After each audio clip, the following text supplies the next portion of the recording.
Hey everybody, welcome to stampinbj.com, and today's tip and trick on Tuesday is using the Colorful Seasons bundle. You are going to love this bundle with the seasonal thinlits because you can use it all year round. Let's get started. Here's the components that I'm going to use today. You are going to absolutely fall in love with this card because I certainly did. It's kind of patterned after one that I got on a swap with a fellow demonstrator. What I've done is I've used the seasonal thinlits to cut out this beautiful copper leaf, and it's going to be easier to do the embossing that we're going to do on it after it's cut out.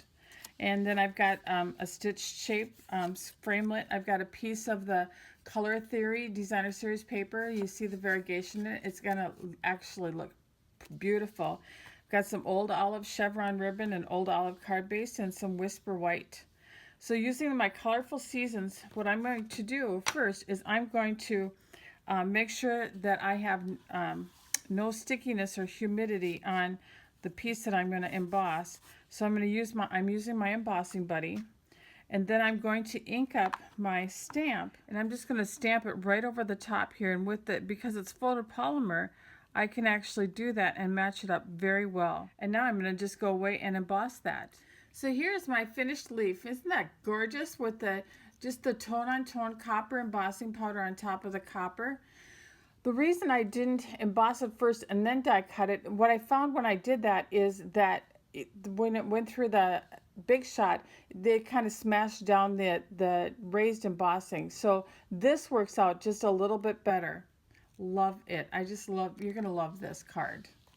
All right, well, let's just put it together then. I've got some of the copper metallic thread here, and I'm just going to put a little bit of that behind it.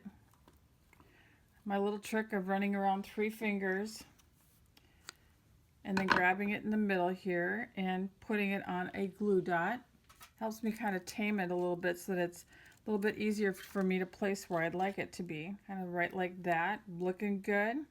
All right, and we'll put this right on top of our stitch shape framelit here, like that. And then we're just going to go ahead and layer everything together. This piece of Color Theory Designer Series paper is 2 inches by 2 inches.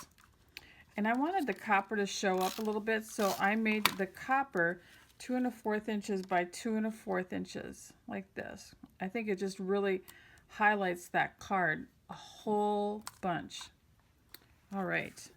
You can see there that I did the greeting while I was doing the embossing. That's going to go right there, right above the ribbon.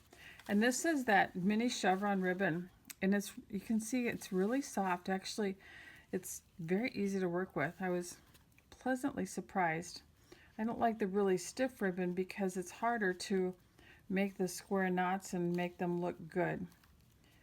Everybody calls these bows, but it's a square knot, and I always have to talk to myself when I'm doing it. Right over left, left over right. And I didn't go to Girl Scouts, but I was a fireman at one time. So I did have to know a little bit about knots. And I think that's going to go right there.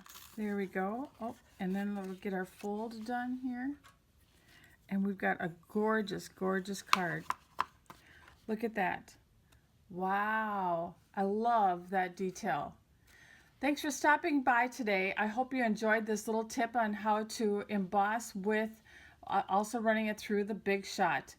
Check out the Colorful Seasons bundle in the Stampin' Up! Catalog. It's an awesome bundle. Remember to create and feel great, and you can purchase all of these supplies on my website at stampinbj.com. Please, everyone, leave me a comment. Let me know what you think. Go and check out my YouTube videos and subscribe to my channel. I'd love to hear from you. Have an awesome day.